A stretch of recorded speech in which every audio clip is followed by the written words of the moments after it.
Hello, and welcome to An Intimate Affair with Ramon. Hello, friends! Welcome back to my channel. My name is Ramon, and in today's video, we are in a different setting. This is my living room. We're doing a little bit of a different video, therefore I wanted a little bit of a different setting, a change of scenery. So yeah, as you can see in today's video, we're doing a little bit of a mukbang situation.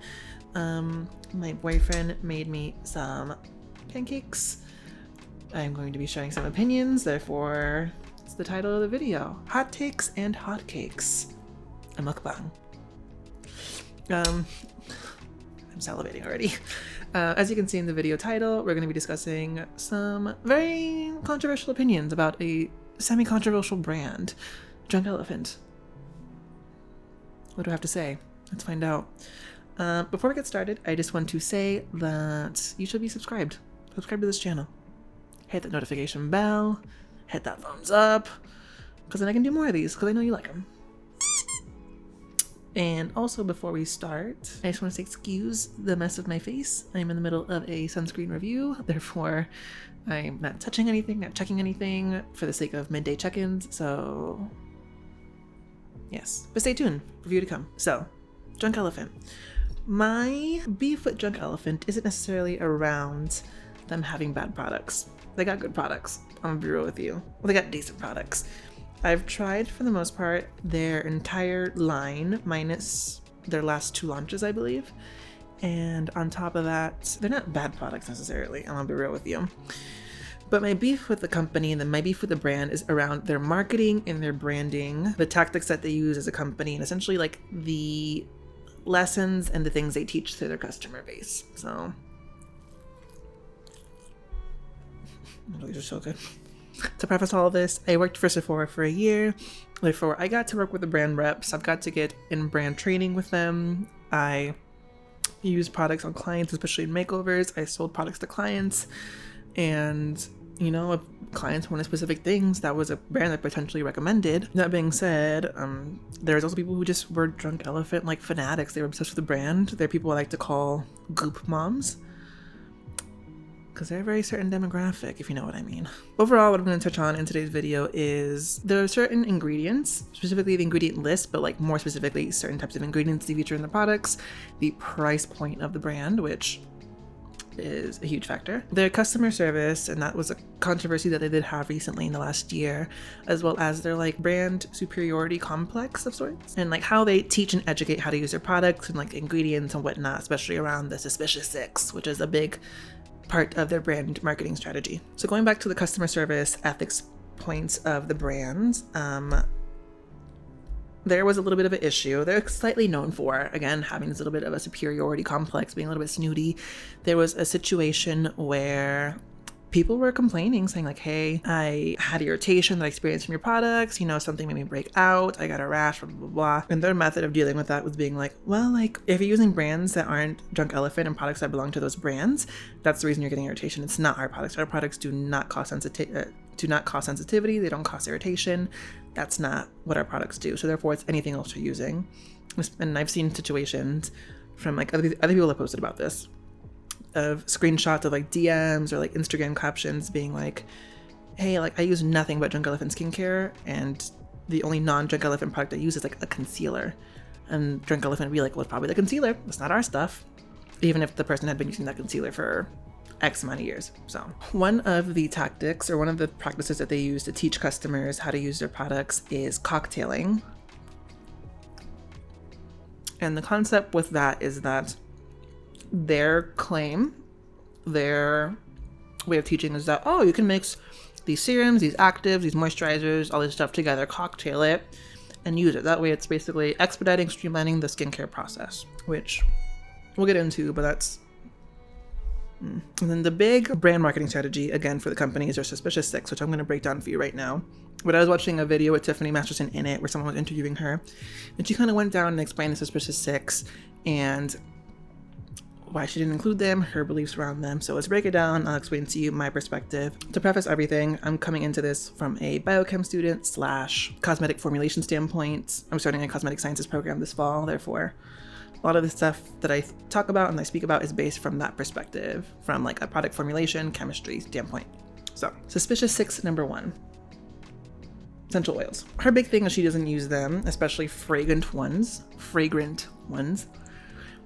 And that's for the risk of potential irritation. Keep that in mind, potential irritation. She's all about reducing that risk and trying to prevent it, so she says. That I have to agree with. A lot of people demonize essential oils, and if you're targeting sensitive skin types, essential oils do pose the risk for irritation. And her thing is, if there is a risk that it may cause potential irritation to some people, that's enough of a risk to not include essential oils. So keep what I just said in mind, because it'll come back later. Fragrance and dyes. Again, the possible risk for being sensitizing, understandable. And she claims they're unnecessary for a formulation standpoint, which is true. Fragrances don't do anything for cosmetic formulas. They don't serve a purpose. There's not a reason, right? So her purpose with her brand is focus on the skin, focus on the formulation. How can I make this formulation as good as possible? If I don't need something in there, I don't need it in there. Fragrance doesn't serve any purpose, I'm not gonna put it. Okay, makes sense. No chemical sunscreen filters. Now y'all know this is one of my like soapbox issues about people kind of demonizing, talking down upon chemical sunscreen filters, making it seem like physical sunscreen filters are like this holy grail, untouchable concept. And her reasoning isn't that they get absorbed into the skin. That's not a concern of hers necessarily, but just the potential to cause breakouts. That's why she doesn't use chemical sunscreen filters or organic sunscreen filters. And just to preface this and like to explain a little bit further, both physical and chemical sunscreen filters have to get absorbed into the skin to some capacity. In the sense that Tiffany talks about it, the chemical filters that the US does use are outdated. They are potentially irritating. They're not the most stable. There's better ones out there. So for her products to be sold in the US, she has to buy the way the FDA approves in the US. Therefore, to a certain extent, she's kind of in the right to not rely on those filters. That being said, Korean, European, Japanese, Asian sunscreens, much more advanced, much more gentle, much better chemical filters. Therefore, so it's one of those where it's like, she's in a sense kind of correct.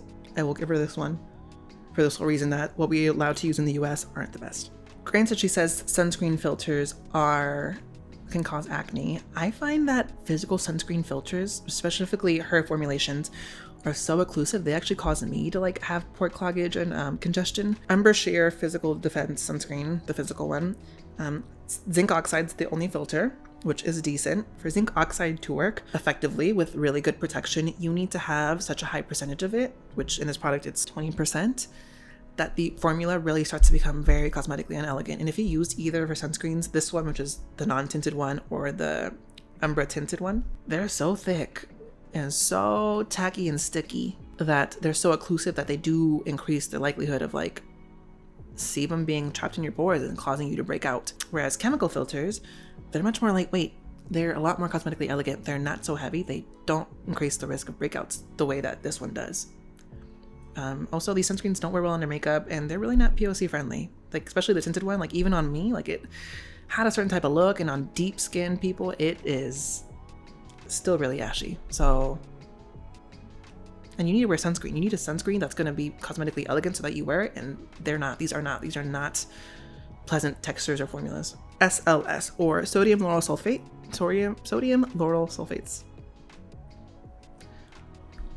And she mentions that she doesn't use those because they are stripping, which is correct. They are surfactants, they are cleansers, and with high pHs, they're very alkaline, therefore they strip the skin, compromise the skin barrier, they're very drying. Completely understand. So many different brands are at this point distancing themselves from SLSs. They're not using them at all. They have alternative cleansing agents, therefore they're much better for the skin, much more nourishing and gentle for the skin barrier. Completely understand that one. Alcohols.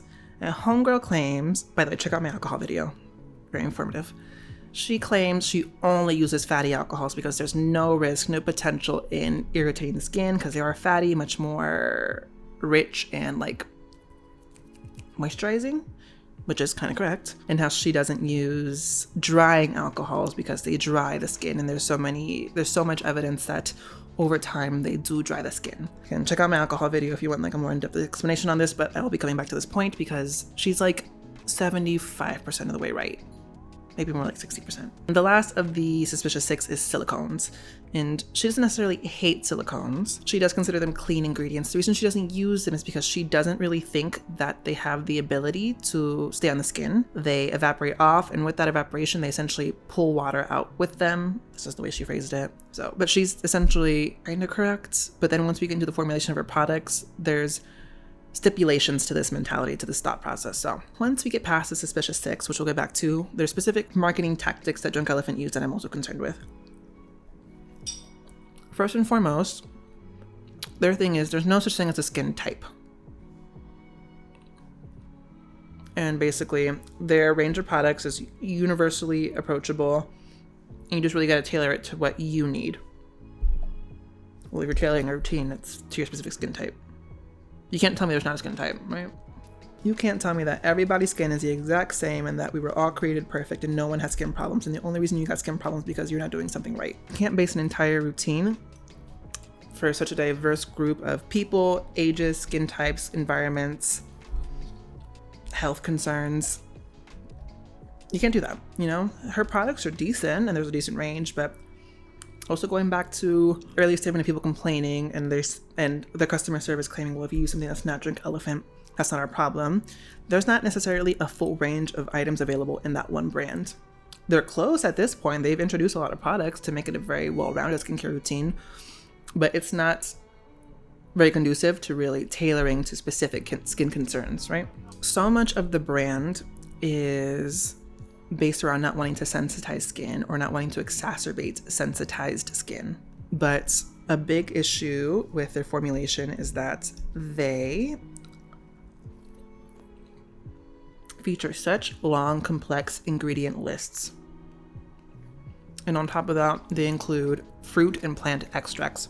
And first of all, if you're going to tell me that you're not going to put essential oils for the potential risk that for some people it might be irritating, you got to keep that same energy when talking about fruit and plant extracts, because you're talking to people who might be sensitized to citrus related things or other botanical ingredients. I've had clients tell me I can't use ingredients that have citrus based extracts in them. I am allergic. I will react.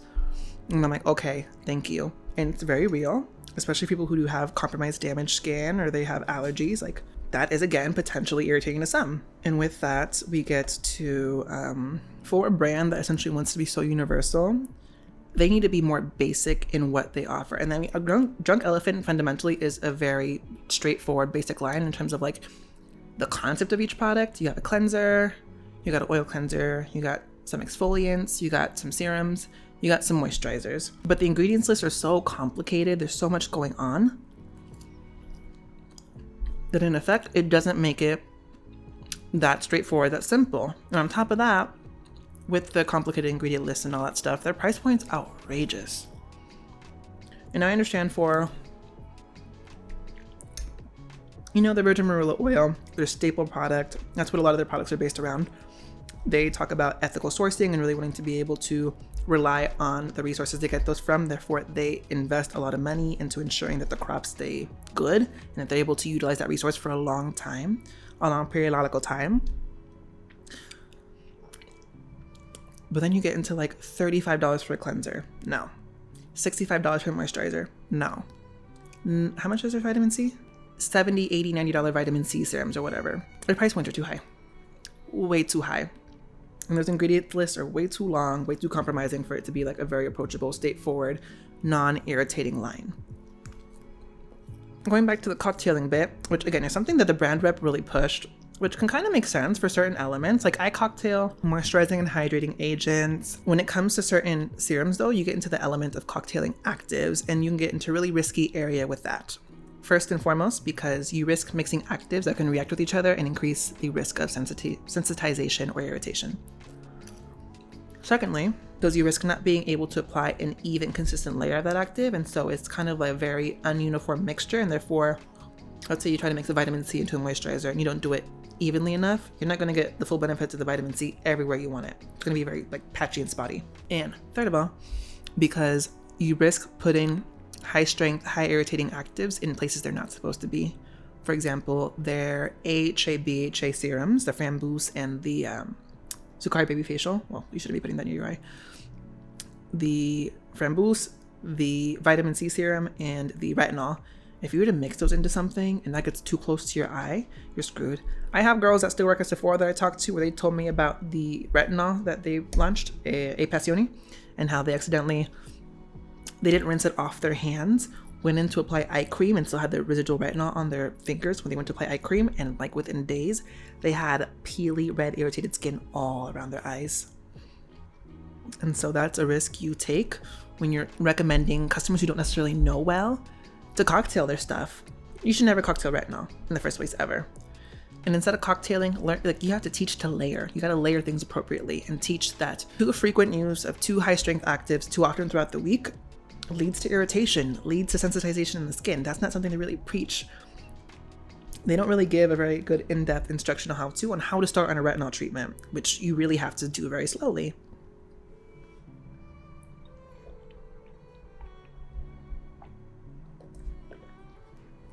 Going back to the suspicious 6 alcohols. Again, I have opinions. That's my opinion! She talks about not wanting to put alcohols in her skincare because they're dry. It's kind of true. But in reality, alcohol in certain formulations have a purpose. She talks about you see alcohols in acne treatments. The reason you see denatured alcohol in acne treatment specifically is salicylic acid, a BHA, is not dissolvable in water. Water is not a good solvent for it.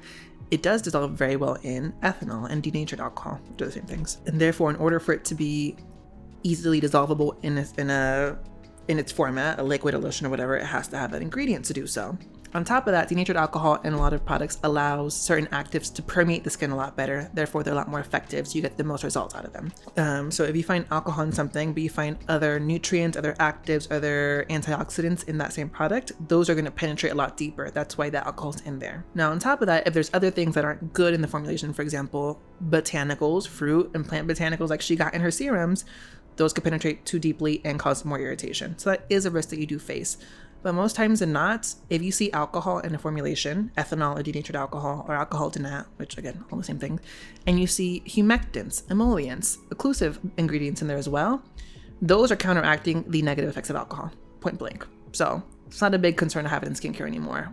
That's the formulation standpoint of alcohol. It talks about silicones and how they're not good at trapping in moisture. Well, if your moisturizers are good moisturizers and they feature the 3 key things that a moisturizer needs to have in order to be a bona fide moisturizer, which are emollients, humectants, and occlusives, you're gonna be fine. Silicone is an emollient. Emollients basically soften the skin, soften the rough edges of skin, smooth the skin, and give it a luminosity, which is great for people who have dry, flaky skin. If your moisturizer has a humectant in it, which humectants pull moisture to the surface layer of the skin from within the skin, but also pull moisture from its environment, you're going to have hydration. And most importantly, you need an occlusive to lock it all in so that you don't lose the water, you retain the water a lot more. If your moisturizer has all of them, you're fine, you're good. Her thing is, silicones and formulations could pull moisture out since they evaporate. You got a good occlusive, you good. If she were to teach her people that, her customers, they'd be in a much better position. Thing is, she's teaching people, Drunk Elephant's teaching people, you shouldn't have certain ingredients because they're bad, but they're not really teaching like skincare techniques, proper skincare techniques. If you put moisturizer on to hydrated skin or damp skin, you're able to trap in that hydration, your skin's gonna be fine. She's not teaching that. That's my real beef with Drunk Elephant, is that they kind of teach that these are bad ingredients, or that's kind of like what their brand's based on. People look too into things and they assume those are like demonized ingredients or demonized things, but they're not really learning proper skincare techniques. They're not learning the proper way to cleanse. Their bestie cleanser is not a great taking off makeup. You gotta take off your makeup appropriately. Now they got a bomb cleanser, but when I worked at Sephora, they didn't have that cleanser. So people weren't like really learning how to cleanse their skin properly. They weren't taking their makeup off really well. They were still breaking out. And that's something I had to teach a lot of clients. But the clients would come in and they'd be like, well, I don't want to use any like non-clean ingredients. I don't want these oils because they got essential oils and blah, blah, blah, blah. It was a whole thing. Overall, as a brand though, like in conclusion, I feel like the brand is targeted at people with sensitized skin or sensitive skin. But I also think that the target audience that they're getting is people who are uninformed consumers. They don't know so much about skincare. Because of that reason specifically, they don't know much about skincare. They go see someone else's routine or hear something on the street, try to do all these treatments and all these things to their skin, which really irritate them because it's not meant for their skin or they're not doing the right thing. or they're over here putting straight up lemon on their face, and they're aiming their products at those people who've done damage and caused sensitization to their skin, for people who are using products who are not right for their skin. Again, it's a pretty simple line in concept. It can be pretty approachable, and as a result of that, people are like, oh, it's a clean brand, since that's a big thing right now. It's clean beauty. They're saying this brand. But again, people are going at the simple line considerably, but without really understanding how skin works and whatnot. And going above that, in terms of like who they're targeting and how they're targeting them, they're preaching super high level concepts with how things work. Like these suspicious 6 are bad. Here's why they're bad in essence, but without really going into the nitty gritty of things, without really teaching again, like alcohol is bad, but in skincare, it's good for this reason, or silicones can do this, but when paired with this proper ingredient, they don't have that effect. And in essence, it's kind of like fear mongering because people aren't necessarily getting the full tea. They're just getting like the 50% of the truth, and they're going with that. So they're not fully informed as to the real tea behind a lot of this stuff that is in this suspicious 6. I'm reading my notes right now, and I have, instead of teaching proper techniques, i.e. how to properly moisturize the face so that you're keeping as much of the hydration in, or how to properly cleanse your face to make sure all your makeup and impurities and whatnot are getting off. I feel like a big focus of the brand is we don't have these specific ingredients which we say are bad and you shouldn't use, and here's why they're technically bad, but they're not really bad, which also heightens the fear of synthesized ingredients. Synthesized ingredients aren't bad. People always demonize non-natural, synthetically created ingredients, but they don't realize like those synthetic ingredients are deriving specific benefits of the natural version to be a lot better, but a lot more gentle for the skin.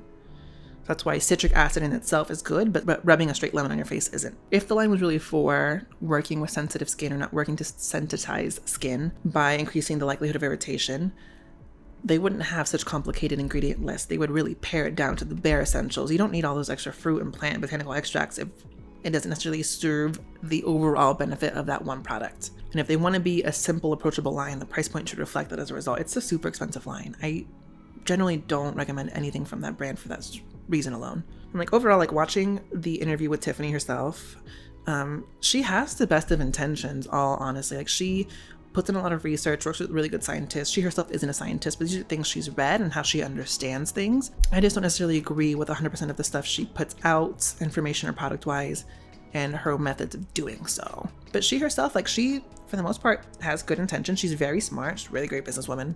I'm not gonna argue with that. So overall, like, I don't recommend it. Price point's way too high, and the products don't do it for me to justify that price. And yeah, I have no problem with the formulas. I know I mentioned stuff about the botanical ingredients and whatnot and all that stuff.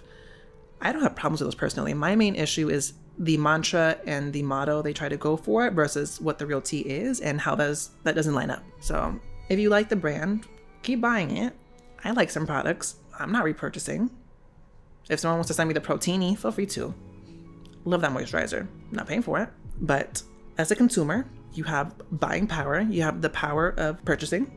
So purchase things that are much better worth it, things that are actually worth the money. My other favorite brands at Sephora, brands that I use endlessly, non-clean brands, Murad and Ulla Henriksen, great brands, really great lines in them to target specific skin concerns because skin types are a thing, anti-aging, vitamin C brightening, anti-acne. They both have really great lines for that. If clean beauty is your thing, Korez. Korez is one of my all-time favorite skincare brands. They are slept on. They have amazing lines. The Greek yogurt line, everything. You to the people, smaller line, newer line. I think they preach a lot better practices. They're a lot more affordable. They're overall just a much better brand in my opinion. So check those two out. Honestly, if you want to try a lot of the ingredients, a lot of the products that Drunk Elephant has, low-end lines have very, very similar, if not the same exact concepts available to you. And those are the Inky List and The Ordinary. The Sukari Baby Facial from Drunk Elephant, The Ordinary has a pretty much better quality dupe in my opinion, and that's the 30% AHA, 2% BHA treatment. Works great, $8. And last but not least, I am very, very jaded just of where I worked and whatnot. To me, Drunk Elephant caters to a very specific demographic, and that demographic didn't concern them to support POC-owned brands. So go buy K-beauty brands. Go buy Black-owned or Latino-owned or Muslim-owned, brown-owned skincare and beauty brands. They deserve their time to shine. They have just as good, if not better quality ingredients, better quality ethics, mantras, MOs. And yeah, I'm trying to do a video very soon where I feature some brown and black owned skincare and makeup brands, so stick around for that. But that's really what I'm looking towards. Who else can I support and give my money to? I don't mind the price point if it's going towards a better company. Thanks for watching. Thanks for snacking around with me. And make sure you like and subscribe to my channel. If there's anything else you want to see on my channel that you want me to talk about for hot takes and hot cakes, let me know. Look at my plate. I'm so cute. Bye.